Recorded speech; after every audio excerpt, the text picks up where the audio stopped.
Bienvenidos a Sector del Terror. ¿Alguna vez has visto algo raro por la carretera de noche? Os leo en comentarios y recordad suscribiros para más historias. Disfrutad del vídeo. Relato número 1. La carretera Saltillo-Monterrey de noche es una herida abierta en el desierto, negra, silenciosa, con solo el viento y el rugido de mi moto rompiendo la quietud. Yo, Daniel, conozco cada curva, cada bache, cada tramo donde el asfalto se agrieta como piel reseca. No es la primera vez que hago este viaje a altas horas y si todo sale bien no será la última, pero esa noche todo salió mal. El kilómetro 42 estaba despejado cuando entré en él. No había luces de otros autos ni camiones, nada, solo yo, mi moto y la línea amarilla que serpenteaba bajo mis faros, hasta que apareció él, un Nissan Sentra rojo, brillante bajo la luna, invadiendo mi carril como si yo no estuviera allí. No hubo tiempo para pensar. Giré el manubrio con fuerza, sintiendo cómo las llaves perdían tracción. El mundo se volvió una mancha de asfalto, estrellas y el sonido metálico de la moto arrastrándose contra el pavimento. Antes de que la oscuridad me tragara, lo vi alejarse, el mismo Sentra rojo, acelerando sin importarle lo que había hecho. Las placas se grabaron en mi mente como un tatuaje: XD Hadnomen N87. Desperté en el hospital con el cuerpo hecho añicos, fracturas leves, moretones, pero nada que no pudiera sanar. Lo que no sanaría tan fácil fue la expresión del policía que tomó mi declaración. Un Sentra rojo, ¿verdad?, preguntó sin mirarme a los ojos. ¿Placas XDJ9M87? Asentí. El policía cerró su libreta con un gesto que no era profesional, sino casi de incomodidad personal. Descansa, señor, ya revisaremos. Pero algo en su voz me dijo que no revisaría nada, que ya sabía exactamente de qué auto estaba hablando y que, para él, ese auto no debería estar en la carretera. El investigador vial llegó al tercer día de mi hospitalización. Un hombre de rostro cansado y traje arrugado que olía a café rancio y cigarrillos. No hizo preámbulos. Colocó una carpeta manchada sobre mi mesa de noche y extrajo una fotografía descolorida. El Nissan Sentra rojo aparecía destrozado, el techo aplastado como un acordeón, los faros aún encendidos en medio de un charco de aceite y algo más oscuro. XTDJ987, señaló con un dedo calloso. Accidente fatal hace 5 años. Kilómetro 42, misma curva donde usted se estrelló. El aire se espesó en la habitación. Intenté racionalizarlo. Placas clonadas, una coincidencia macabra. Pero cuando el investigador me mostró las imágenes del informe, el estómago se me encogió. Era el mismo auto, mismo tono de rojo, mismo diseño de llantas, incluso el mismo rasguño en el guardafango izquierdo que había notado durante el impacto. Esa noche, en mi apartamento, la pesadilla llegó. Soñé que conducía por una carretera infinita cuando de pronto el Sentra aparecía en el retrovisor. Lentamente, una figura se inclinaba desde el asiento trasero. Una mujer con el cabello pegado a la cara por algo húmedo, sus ojos blancos fijos en mí. Detrás del volante no había nadie. Desperté con el sabor del miedo en la boca. La computadora seguía abierta donde había investigado antes de dormir. En la pantalla, un artículo de prensa local detallaba el accidente original. Familia Márquez muere en trágico choque. La madre, Lucía Márquez, de 32 años, fue encontrada sin cinturón de seguridad, aferrando el cuerpo sin vida de su hija de de 4 años. La autopsia señalaba algo extraño. Las heridas de Lucía no coincidían completamente con un accidente automovilístico. Marcas de dedos alrededor de su cuello, huellas que nunca fueron investigadas. Al cerrar la pestaña, el reflejo en la pantalla negra me mostró algo que no estaba allí antes. 2 puntos brillantes en la oscuridad de mi habitación, como ojos observando desde el rincón. Cuando encendí la luz, solo encontré en el suelo un objeto que no reconocía. Un pequeño zapatito infantil cubierto de polvo y algo que parecía barro seco. El viento silbaba entre los arbustos secos del kilómetro 42 cuando regresé. Mi moto, ahora con cicatrices de metal retorcido, parecía gemir bajo mi peso mientras reducía la velocidad en el lugar exacto del accidente. La luna llena bañaba el asfalto con una luz fantasmal, haciendo brillar las marcas de derrape que aún permanecían como cicatrices en la carretera. Detuve la moto junto al guardarraíl y apagué el motor. El silencio era absoluto, como si el desierto contuviera la respiración. Saqué mi linterna y recorrí el área buscando, no sabía bien qué, alguna señal, alguna explicación que conectara mi accidente con aquel suceso de 5 años atrás. Fue entonces cuando escuché el motor, un ronroneo familiar que hizo que cada pelo de mi nuca se erizara. Me giré lentamente y allí estaba, el Sentra rojo avanzando por la carretera, sus faros iluminando la noche como ojos de animal nocturno. Pero algo estaba mal. El auto no venía recto, sino zigzagueando, reproduciendo los movimientos de un conductor ebrio o herido. Cuando pasó a mi lado, el tiempo pareció detenerse. A través del vidrio manchado del asiento trasero, vi a una mujer con el pelo pegado a la cara por una sustancia oscura. Sus brazos mecían algo pequeño y quieto. El asiento del conductor estaba vacío, pero el volante giraba solo, como guiado por manos invisibles. ¡Lucía!, grité sin saber por qué. El auto aceleró bruscamente y, al llegar al puente abandonado que marcaba el fin del kilómetro 42, simplemente se desvaneció. No hubo explosión ni choque. Un segundo estaba allí y al siguiente solo quedaba el eco de su motor en la noche. Corrí hacia el puente, mis botas golpeando el pavimento con fuerza. No había marcas de frenado ni restos de metal. Nada. Solo el viento frío que subía del barranco. Saqué mi teléfono y grabé un video, moviéndome en círculos, mostrando la ausencia total de pruebas. Al día siguiente, en la oficina de tránsito, mi amigo Raúl revisó las grabaciones de las cámaras de seguridad de esa noche con creciente desconcierto.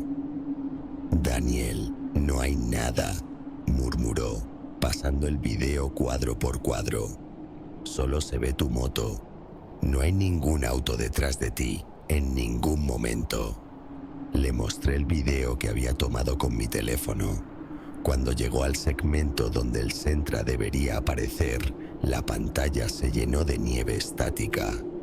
Un pitido agudo salió de los altavoces, haciendo que ambos nos lleváramos las manos a los oídos.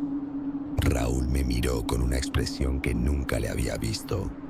Puro terror primitivo. «Esa placa, XDJ 9887, susurró. «La familia Márquez no fue la primera. Ese auto ha estado apareciendo en esa curva desde hace 20 años. Siempre toma a alguien. Al salir de la oficina, encontré un objeto pegado al asiento de mi moto, una pequeña muñeca de trapo, sucia y húmeda, como si hubiera estado enterrada durante años. Sus ojos de botón reflejaban la luz del sol con un brillo que parecía casi vivo». Las llamadas comenzaron esa misma noche. Números desconocidos que aparecían en mi pantalla cada vez que el reloj marcaba entre las 2 y las 3 de la madrugada. Al contestar, solo escuchaba una respiración entrecortada, seguida de una voz infantil que susurraba: ¿viste a mi mamá? Colgaba, pero el teléfono volvía a sonar inmediatamente. A veces, en el silencio de la línea, creía distinguir el rugido lejano de un motor acelerando. Decidí huir. Empaqué lo indispensable, dejé la moto en el taller para venderla y tomé un autobús a Guadalajara. Necesitaba distancia, olvidar el kilómetro 42, el Central Rojo y esa familia que no descansaba.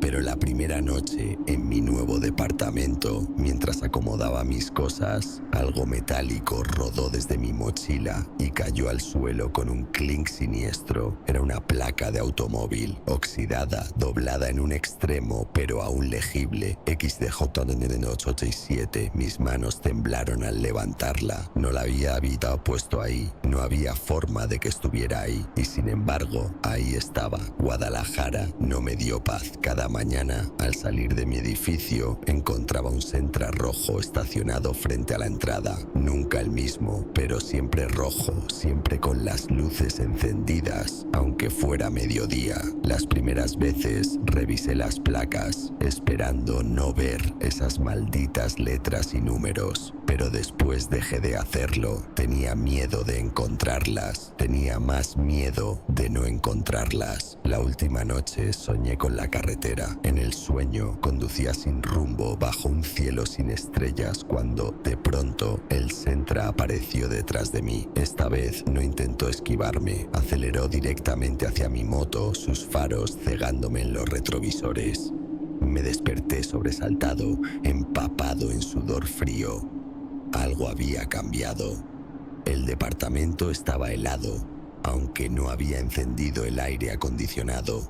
Y en el espejo del baño, apenas visible en la penumbra, una figura se reflejaba detrás de mí. Una mujer con el vestido manchado, sosteniendo a una niña en brazos. Ambas me miraban, ambas sonreían. Corrí hacia la puerta, pero antes de salir escuché un cue, un sonido que me paralizó. El motor de mi moto arrancando sola en la cochera.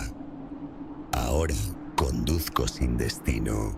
No importa qué carretera elija, qué ciudad visite. Siempre, en algún momento, los faros rojos aparecen en mi retrovisor.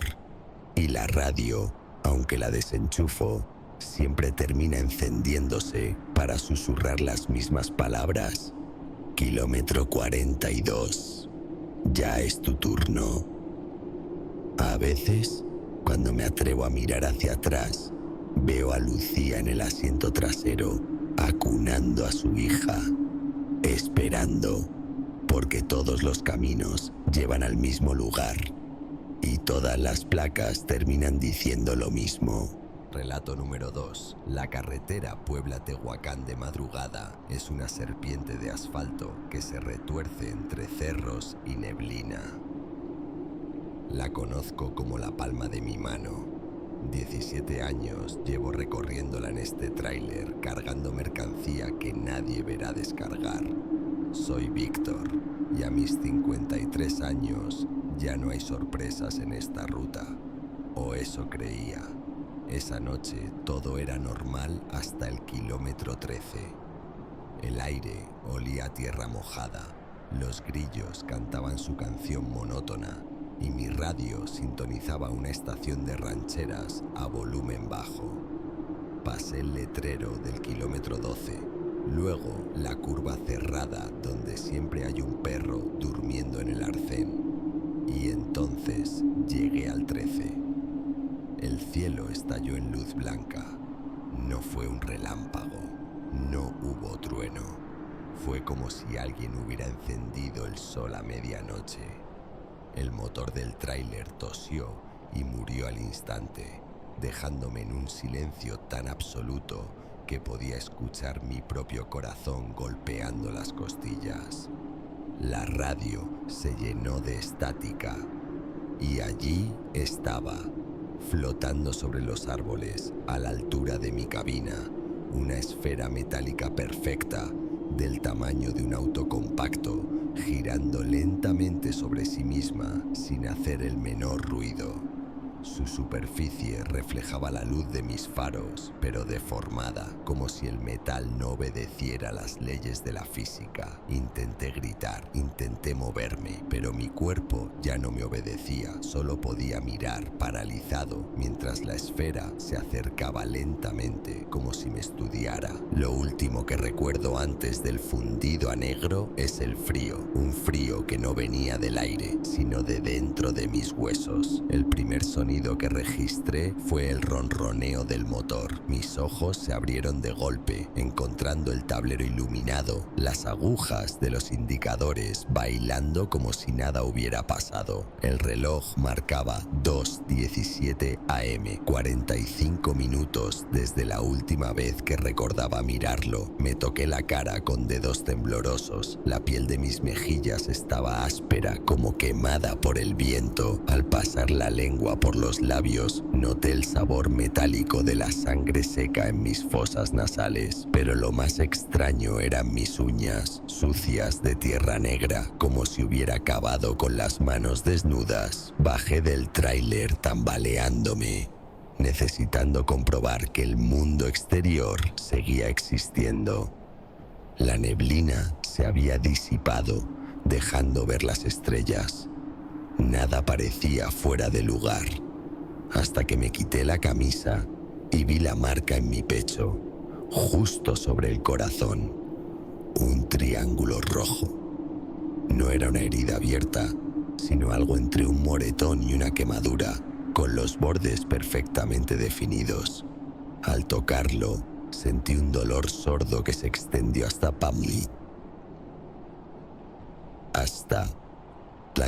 la espalda, como si algo bajo mi piel reconociera ese contacto. El resto del viaje lo hice en silencio, con la radio apagada y los ojos fijos en la carretera, evitando mirar el retrovisor por miedo a encontrar algo mirándome desde atrás. Las pesadillas comenzaron esa misma noche. No eran sueños normales. Eran fragmentos de luz blanca y murmullos que venían de todas direcciones a la vez. Voces sin boca, repitiendo palabras en un idioma que mi cerebro no podía o no quería entender. Siempre despertaba con el mismo dolor en el pecho y la misma sensación de haber sido examinado como un insecto bajo un microscopio. A la tercera noche sin dormir fui al médico. El doctor Ramírez, un hombre de bata blanca y mirada cansada, me auscultó sin encontrar nada anormal hasta que mencioné el kilómetro 13. Sus manos se detuvieron sobre el estetoscopio. ¿Dices que fue en el kilómetro 13? Preguntó, evitando mi mirada mientras escribía en su cuaderno. No eres el primero. El aire se espesó en la consulta. ¿Qué quiere decir? Pero él solo sacudió la cabeza y recetó pastillas para dormir que sabía que no funcionarían. Al salir, noté el cuadro en su pared. Una foto antigua de la carretera, con un círculo rojo alrededor del tramo donde el asfalto se curvaba de manera sospechosamente familiar. Esa noche, mientras las pastillas hacían efecto, juré haber visto una figura alta y delgada parada en el rincón de mi habitación, observando, esperando, con los brazos demasiado largos colgando a los lados de un cuerpo que no proyectaba sombra. El café, el rincón del camionero, olía a grasa quemada y café recalentado. Me senté en la esquina más alejada de la ventana, con la gorra baja sobre los ojos. Llevaba 3 semanas recolectando historias, siguiendo pistas como migajas de pan en el bosque. Raúl, el chino, un viejo trailero con más de 2 millones de kilómetros recorridos, fue el primero en hablar claro. Entre sorbo y sorbo de su taza manchada de hollín, sacó un cuaderno forrado en piel sintética desgastada. Esto pasa desde los 70, susurró, pasando las páginas llenas de recortes amarillentos, fotografías borrosas de luces en el cielo, testimonios mecanografiados con firmas temblorosas, dibujos infantiles de hombrecitos altos que me hicieron tragar saliva. Todos coincidían: el kilómetro 13, la esfera metálica, el tiempo perdido. Un recorte de 1992 destacaba especialmente: camionero reporta persecución por figura sin rostro en ruta Puebla-Tehuacán. Mis manos sudaban al tocar el papel. La descripción era idéntica a lo que había visto en mi habitación. A las 2:17 AM exactamente, como todas las noches desde el incidente, la radio CB cobró vida con un chisporroteo sobrenatural. Los canales vacíos se llenaron de estática, pero entre el ruido blanco, algo emergió. Víctor. Mi nombre, pronunciado en un susurro que no era humano. Demasiado agudo y grave al mismo tiempo, como varias voces superpuestas. El cuaderno de Raúl cayó al suelo, abierto en una página que no había visto antes. Un mapa dibujado a mano mostraba el kilómetro 13, con una anotación que me heló la sangre. No es un lugar, es una boca. En ese momento, los focos del café parpadearon. Las sombras en el rincón se espesaron, tomando una forma familiarmente alargada. El chino miró hacia allá y palideció. «Ya te vieron», murmuró, cerrando el cuaderno con un golpe seco. «Es mejor que no vuelvas. Nunca». Pero era demasiado tarde. En el cristal empañado de la ventana, reflejada entre los letreros de neón, una figura se movía. Demasiado alta, demasiado delgada, con brazos que se estiraban hacia mí, aunque su cuerpo permanecía inmóvil. La cabina del tráiler olía a sudor frío y miedo. Mis manos se aferraban al volante con fuerza blanquecina mientras recorría por última vez el kilómetro 13. La cámara de video montada en el tablero parpadeaba con su luz roja, lista para capturar lo imposible. Todo comenzó igual que aquella noche. Primero, el silencio. Los grillos cesaron su canto como si alguien hubiera apretado un interruptor. Luego, la luz. Esa maldita luz blanca que borraba las estrellas. El motor murió con un gemido lastimero y la cámara emitió un pitido agudo. Había dejado de grabar. Pero esta vez no perdí el conocimiento. A través del parabrisas, la esfera metálica descendió hasta flotar a la altura de mis ojos. Giró sobre sí misma y se partió en dos mitades perfectas, revelando el vacío absoluto en su interior. De ese vacío emergió una silueta que me hizo contener el aliento. Era humanoide, pero todo en él estaba mal. Demasiado alto, demasiado delgado, con extremidades que se estiraban y contraían como goma. No tenía rostro, solo un plano liso donde deberían estar los ojos, la nariz, la boca.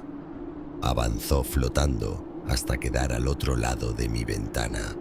Cuando apoyó su mano, si es que aquello podía llamarse mano, contra el cristal, sentí el triángulo en mi pecho arder como hierro al rojo vivo. La figura inclinó la cabeza y entonces entendí. No quería entrar. Ya estaba dentro.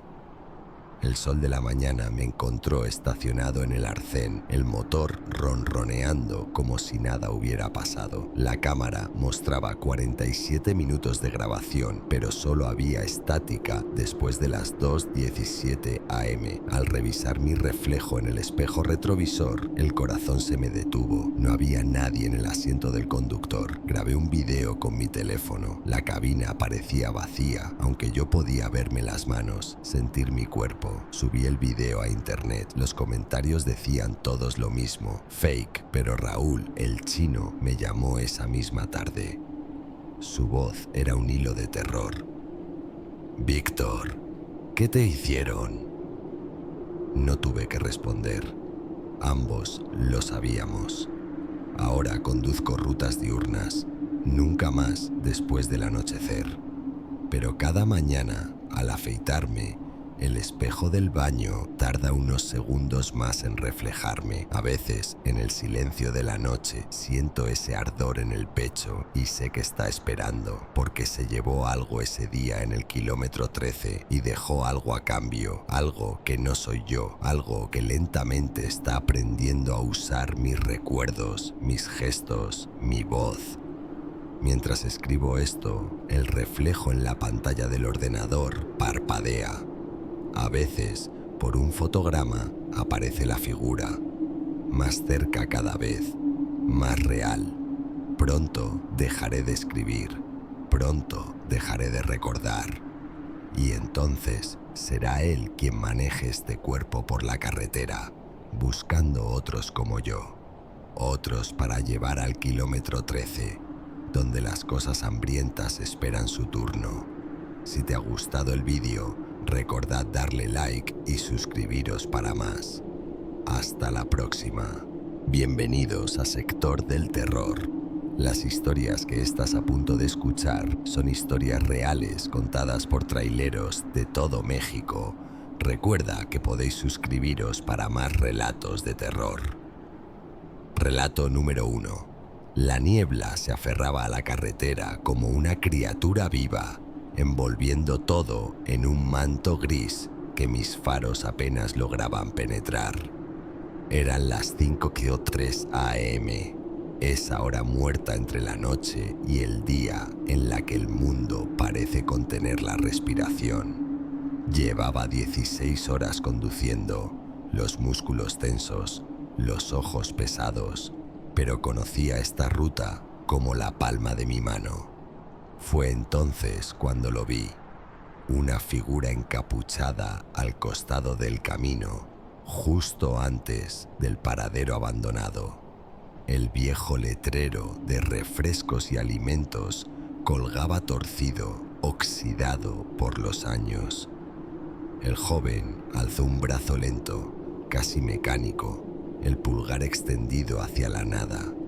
No suelo llevar pasajeros, pero algo en esa imagen, la hora, la niebla, la soledad del muchacho, me hizo reducir la velocidad. El freno de aire silbó cuando me detuve unos metros más adelante. La puerta se abrió con un chirrido. El chico subió sin una palabra, hundiéndose en el asiento del copiloto como si llevara un peso invisible en los hombros. Su capucha ocultaba su rostro, pero sentí su mirada fija en la carretera, intensa, como si estuviera siguiendo algo que yo no podía ver.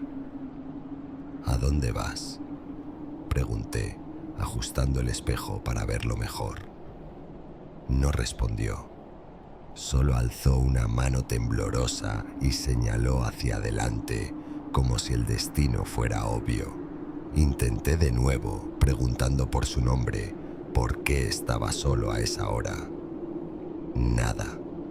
El ambiente en la cabina se volvió denso, como si el aire se hubiera espesado. La radio, que hasta entonces emitía una canción desgastada, se llenó de estática de repente. Un olor penetrante se filtró por las rejillas de ventilación. Metal oxidado, tierra mojada, algo más, algo dulce y putrefacto. Cuando las señales de tráfico anunciaron un desvío por obras, Reduje la velocidad. Oye, aquí hay que... Volteé hacia el asiento del copiloto. Vacío. La puerta estaba entreabierta, como si alguien la hubiera cerrado apuradamente. Pero no había escuchado nada. No había sentido el viento. Y en el asiento, una mancha oscura se extendía sobre la tela, húmeda al tacto. El corazón me latía con fuerza mientras descendía del tráiler, mis botas aplastando el gravillo húmedo del arcén. Los obreros con sus chalecos reflectantes se movían como fantasmas anaranjados en la niebla matinal. ¿Vieron a un chico bajarse de mi camión?, pregunté al primero que encontré, señalando hacia mi vehículo. El hombre, de rostro curtido por el sol, arrugó la frente. Llevamos aquí desde las 4, jefe. No ha pasado nadie.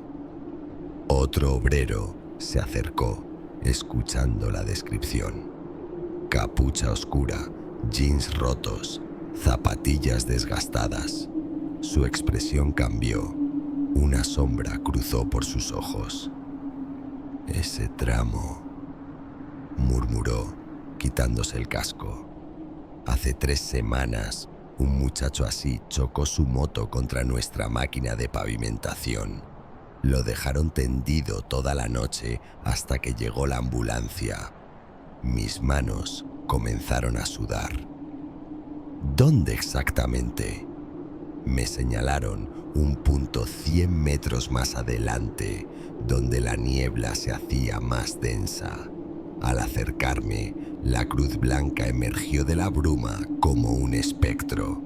Flores marchitas colgaban de ella, y en el tronco del árbol contiguo, medio quemado por el impacto, una foto plastificada mostraba el mismo rostro que había visto en mi cabina. Los labios secos, los ojos oscuros. La inscripción en la base de la cruz estaba casi borrada por la lluvia, pero aún legible. Aún no llegó. El viento gimió entre los árboles cuando regresé al tráiler. Al abrir la puerta, el olor a tierra mojada me golpeó de nuevo. Allí, en el asiento donde él estuvo, una mochila militar descolorida por la humedad. Dentro, entre telarañas y barro seco, encontré una credencial estudiantil. La foto era idéntica a la del árbol. El nombre decía Daniel Vázquez. La fecha de expedición: 2 días después del accidente que, según los obreros, lo mató instantáneamente. En ese momento, la radio del camión se encendió sola. Entre la estática, una voz susurró: «Gracias por el aventón, pero aún no es mi parada». El motor arrancó sin que yo tocara la llave, y en el espejo retrovisor, por un segundo, vi su mano huesuda aferrada al reposacabezas trasero. Esta vez no iba solo. Relato número 2. La lluvia había convertido la carretera en un río de lodo y piedras cuando el tráiler quedó atrapado. El deslave había cortado el camino como un cuchillo, dejando montañas de tierra y rocas que mis ruedas no podían sortear. El motor se apagó con un último estertor y con él toda esperanza de seguir avanzando esa noche. Sin señal en el celular y con la radio solo emitiendo estática, no tuve más opción que resignarme a esperar dentro de la cabina hasta el amanecer. Afuera, la oscuridad era absoluta, rota solo por los faros del tráiler que proyectaban sombras alargadas y distorsionadas sobre el camino bloqueado. El viento soplaba con fuerza, sacudiendo los árboles como si intentara arrancarlos de raíz. Cada ráfaga hacía crujir la estructura del camión y durante un rato me convencí de que ese sería el único sonido de la noche, hasta que lo escuché. A la 1:14 a.m. algo pesado se arrastró sobre el techo del tráiler. No fue un golpe aislado, fueron pasos, lentos, deliberados, como si quien o lo que fuera estuviera explorando la superficie, palpando cada centímetro. Me quedé inmóvil, conteniendo la respiración, mientras el sonido se desplazaba desde la parte delantera hacia atrás, deteniéndose justo encima de mi cabeza. Entonces, el llanto comenzó. No era humano, no era animal, era algo entre los dos, un sonido gutural profundo que resonaba en mis huesos como si vibrara desde dentro de la tierra, un lamento que no expresaba dolor sino hambre. Encendí todas las luces de la cabina, iluminando cada rincón como si esperara encontrar algo escondido entre mis pertenencias. Mis manos temblaban al cerrar con llave todas las puertas, aunque una parte de mí sabía que si lo que estaba afuera quería entrar, ningún cerrojo lo detendría. Afuera, la noche había dejado de moverse. El viento se calmó de repente y el único sonido era ese llanto, ahora más bajo, más íntimo, como si la fuente estuviera justo al otro lado de la puerta. No dormí, no pude, solo me quedé allí, mirando el techo, preguntándome cuánto tiempo pasaría antes de que esos pasos regresaran. El amanecer llegó como un suspiro agónico. Los primeros rayos de luz filtrándose a través del parabrisas sucio me encontraron aún agarrotado en el asiento del conductor, las uñas clavadas en los muslos. El llanto había cesado horas antes, pero el silencio que dejó era casi peor. Con movimientos rígidos, como si mi cuerpo ya no me perteneciera, bajé del tráiler. El aire olía a tierra mojada y algo más, algo dulzón y rancio que se me pegó al paladar. Lo vi de inmediato. El toldo de la cabina estaba destrozado. No abolladuras por caída de ramas, no rasguños al azar. Eran surcos profundos, paralelos, como si enormes garras hubieran caminado de un extremo a otro durante horas. La lona reforzada estaba hecha jirones en algunos puntos, y al tocar los bordes desgarrados, mis dedos encontraron una sustancia negruzca y viscosa que ardía levemente al contacto. Pero lo peor esperaba en el suelo. Alrededor del tráiler, clavadas en el lodo con precisión macabra, había al menos una docena de cruces formadas por ramas secas, todas perfectamente alineadas, todas apuntando hacia mi vehículo. No había huellas que llevaran hasta ellas, ni marcas de arrastre. Era como si hubieran brotado de la tierra durante la noche. Una brisa helada recorrió mi espalda cuando noté el detalle más siniestro.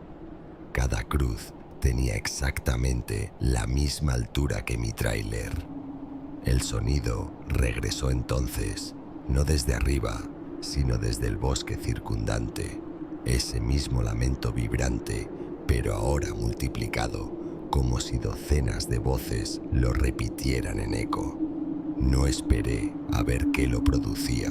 Subí al camión con la adrenalina quemándome las venas, arranqué el motor con un rugido y atravesé el deslave como si el infierno mismo me persiguiera. Las piedras golpearon el chasis, el lodo salpicó los vidrios, pero no disminuí la velocidad hasta que el sol estuvo alto en el cielo. Nunca reporté lo ocurrido, nunca volví por esa ruta, y aunque vendí el tráiler meses después, aún sueño con las noches en que despierto sobresaltado, escuchando escuchando el crujir de ramas secas sobre mi techo y el suave golpeteo de algo que camina en círculos alrededor de mi cama. Las cruces, después de todo, no estaban marcando un lugar sagrado, estaban señalando una jaula, y yo había sido el cebo. Relato número 3. La carretera estaba desierta a esta hora, solo el rugido constante del motor y el resplandor de mis faros cortando la oscuridad me mantenían compañía. Llevaba una carga pesada, maquinaria industrial destinada a una fábrica en el norte. El amanecer aún no llegaba, pero el cielo comenzaba a clarear en un gris enfermizo, como si la luz no quisiera tocar esta parte del camino. El GPS empezó a fallar primero. La pantalla parpadeó una vez, luego dos. De repente, marcaba giros imposibles, rutas que no existían. Mi ubicación saltaba de un lugar a otro sin sentido, como si el satélite no pudiera decidir dónde estaba exactamente. Lo apagué con un gruñido. Estas carreteras las conocía de memoria. Fue entonces cuando la niebla cayó. No se deslizó suavemente. No fue un cambio gradual. Un segundo estaba claro y al siguiente una bruma espesa y fría envolvía todo, tan densa que apenas distinguía el borde del capó. Reduje la velocidad, los nudillos blancos sobre el volante, y los vi, figuras. Entre los árboles muertos y las estructuras oxidadas de la zona industrial abandonada, se movían con pasos lentos, deliberados. No eran sombras, no eran ilusiones, eran personas, o algo que una vez lo fueron. Cuerpos demacrados, posturas encorvadas, cabezas ladeadas como si escucharan algo en la distancia. No me seguían, no intentaron detenerme, solo observaban. Sus ojos, cuando los distinguí entre la niebla, no reflejaban la luz de mis faros. Eran pozos negros, vacíos, pero sentí su mirada clavada en mí, atravesando el vidrio como si yo fuera el espectro y ellos los vivos. Mantuve la respiración. No me detuve. No podía. Algo en mi instinto gritaba que si lo hacía, si incluso reducía la velocidad demasiado, esas cosas se acercarían. Y entonces, quizás, entendería por qué sus bocas se movían en silencio, formando palabras que no quería escuchar. La niebla se aferró al camión durante kilómetros, como si me arrastrara a través de un lugar que no debería existir. Y en algún momento, entre el zumbido de la estática en la radio y el latido acelerado de mi corazón, juré escuchar un golpe suave en la puerta del acompañante, como si alguien hubiera intentado subir.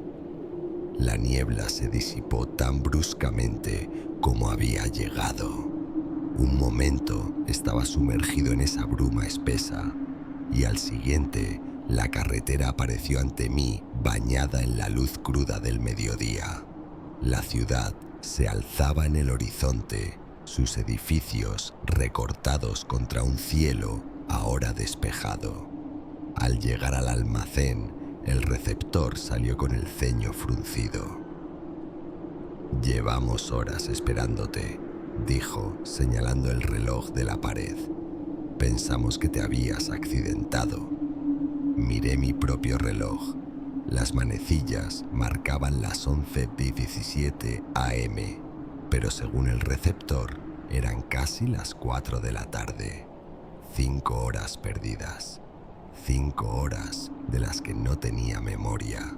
Revisé el tacógrafo con manos temblorosas. Los registros mostraban intervalos normales. hasta ciertos puntos donde la línea se interrumpía por completo, vacíos de 20-30 minutos, como si el camión hubiera dejado de existir durante esos momentos. Fue al inspeccionar el vehículo cuando el verdadero terror se apoderó de mí. Marcas de manos, decenas de ellas, dispersas por los laterales del tráiler, como si multitudes hubieran intentado trepar durante mi viaje. Huellas de barro seco y algo más, algo aceitoso que brillaba bajo la luz del sol. Las más alarmantes estaban junto a la puerta del copiloto, pequeñas como de un niño, con las uñas marcadas profundamente en la pintura. El receptor palideció al verlas. «Esta no es la primera vez que pasa», murmuró. «A los que vuelven siempre les dejan marcas. Esa noche, en un motel de carretera, soñé con la niebla. Soñé que esas figuras finalmente me alcanzaban, que sus bocas sin dientes susurraban secretos que hacían sangrar mis oídos. Desperté sobresaltado, la piel helada. Fuera, en el estacionamiento vacío, una fina capa de niebla comenzaba a formarse alrededor de mi tráiler, y en el vidrio empañado de la ventana, una mano pequeña y pálida se deslizaba lentamente hacia abajo. Relato número 4.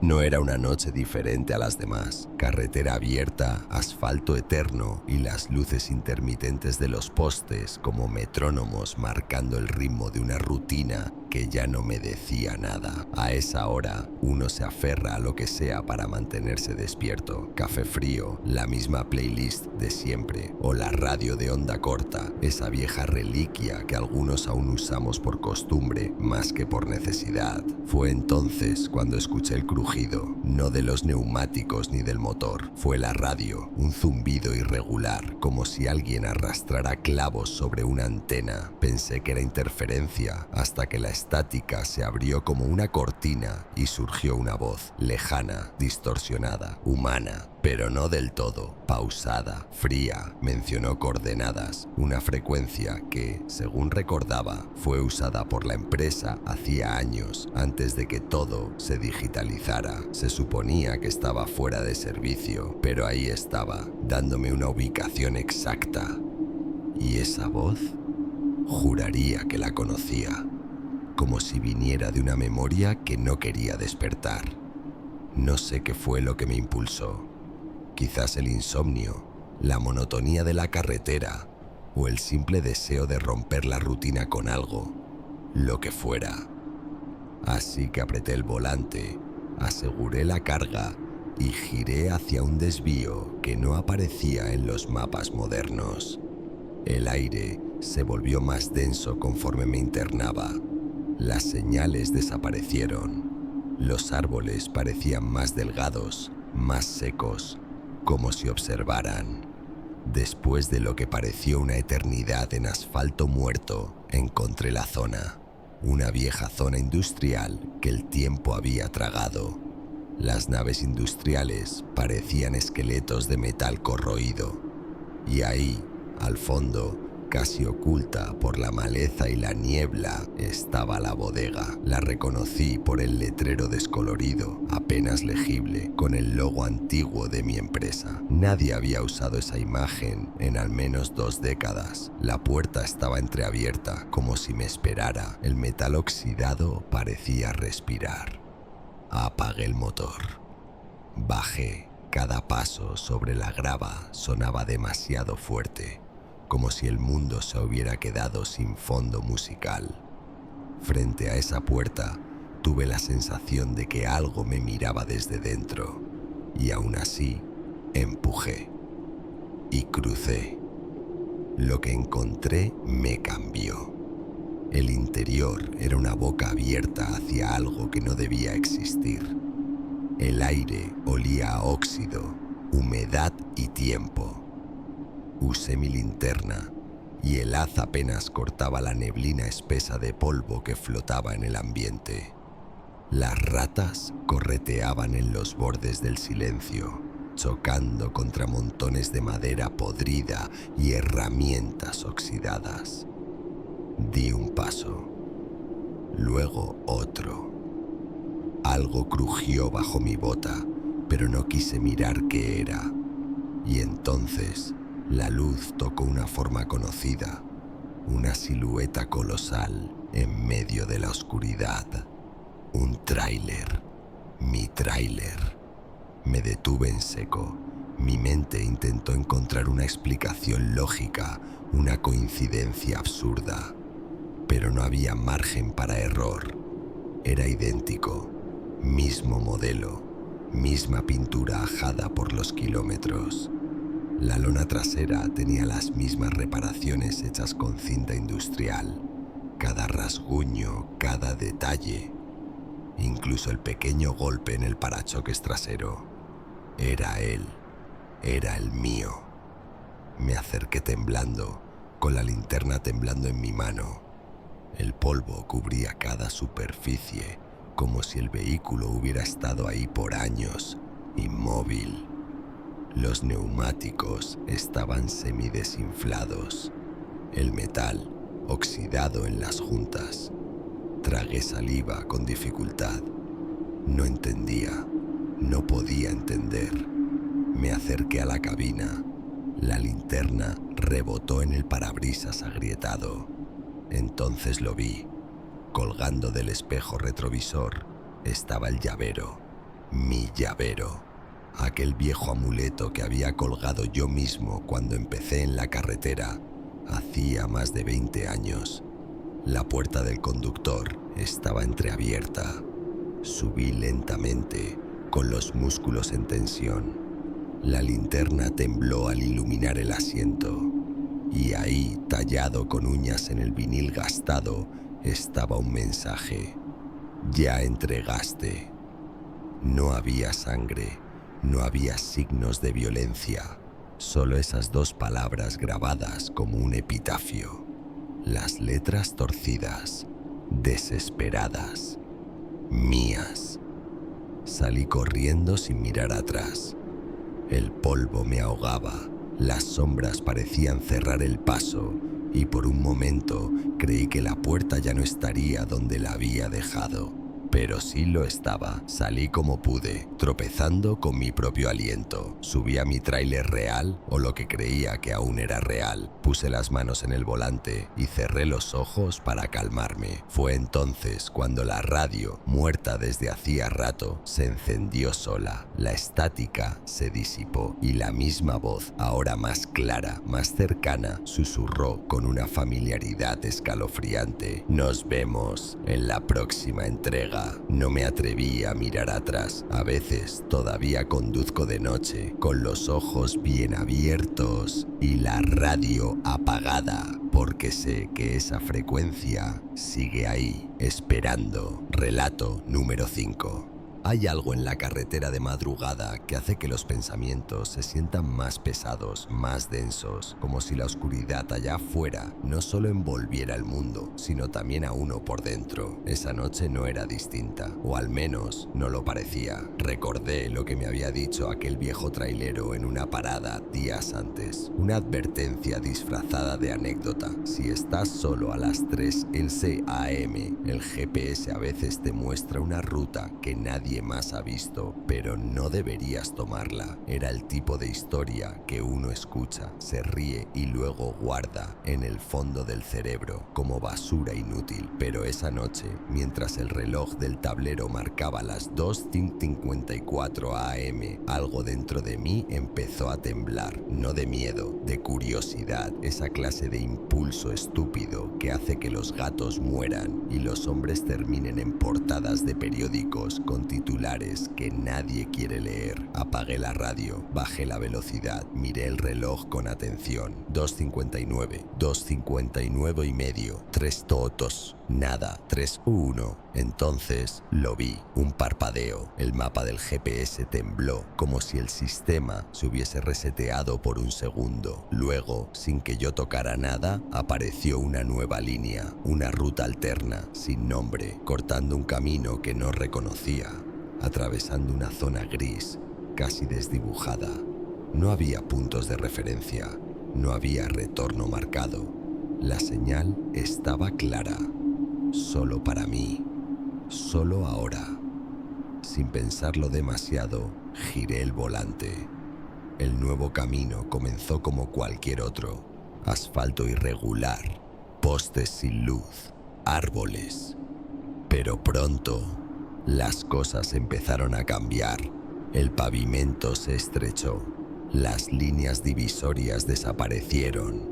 Los árboles eran distintos, secos, con ramas retorcidas como manos malformadas.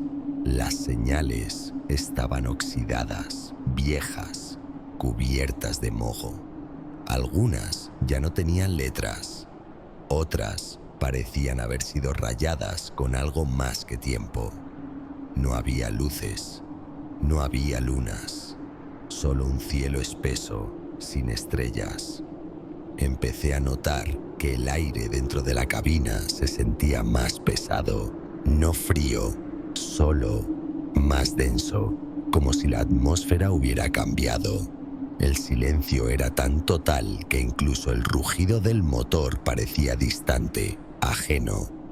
Y entonces, la radio, que había apagado por completo, comenzó a emitir estática.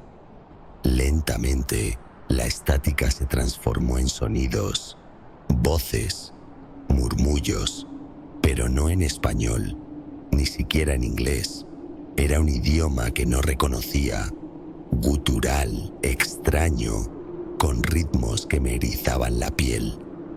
No era música, no era interferencia, era alguien, algo, hablando a mí. Miré el reloj. 3:17 AM. Miré de nuevo. 3:17 AM. Seguí conduciendo. No había señal de que el camino terminara. Ningún cruce, ningún letrero. Solo esa franja de asfalto que parecía continuar para siempre, con los árboles acercándose más y más, como si quisieran cerrar el paso, y el reloj seguía marcando la misma hora, 3:17. No tenía idea cuánto tiempo llevaba ahí dentro, pero el camino no acababa y algo me decía que, si seguía, tal vez ya no habría vuelta atrás. No sé en qué momento dejé de estar despierto o si alguna vez lo estuve del todo. Lo último que recuerdo con claridad es la sensación de que el camino me tragaba, como si, más que conducir sobre él, me estuviera deslizándome dentro de algo vivo, algo que no quería soltarme. Después, todo fue oscuridad, no sueño, no descanso, solo un vacío estático y espeso, sin forma ni sonido. Y luego, el calor, una ráfaga de luz en los ojos cerrados, el sonido de un ave, el zumbido de moscas, una punzada seca en la garganta. Abrí los ojos, estaba dentro del tráiler, sentado al volante, el parabrisas cubierto por una capa de polvo seco. El sol pegaba con fuerza desde lo alto. Afuera, una reja oxidada, montones de chatarra y unidades descompuestas. Un corralón. Me encontraba dentro de un depósito de vehículos abandonados. No tenía idea de cómo había llegado ahí. Mi cuerpo dolía, el estómago rugía como si no hubiera comido en días. Y lo más inquietante, la barba era más larga, demasiado. La piel de mis mejillas estaba áspera, como si hubiera pasado al menos una semana sin afeitarme. Agarré el celular. No había señal, pero sí hora. 2 días habían pasado desde que entré en la ruta fantasma. 2 días enteros, borrados de mi mente. Intenté encender el motor. Estaba frío. El tanque marcaba casi vacío, aunque recordaba haberlo llenado antes de aquel desvío. Salí del tráiler tambaleándome. 2 hombres encargados del corralón me vieron con cara de susto. Me dijeron que el tráiler apareció ahí esa misma mañana sin que nadie lo notara entrar. Las cámaras no captaron su llegada y las puertas estaban cerradas desde dentro. Volví a entrar allí, a entrar a la cabina, temblando. Solo quería entender qué estaba pasando, qué era lo que había atravesado. Fue entonces cuando lo escuché. La radio, que yo no recordaba haber encendido, soltó un leve chasquido, un parpadeo rojo en el canal digital y una voz distorsionada, como sumergida en un río de estática, pero esta vez clara, familiar. Gracias por seguir la ruta.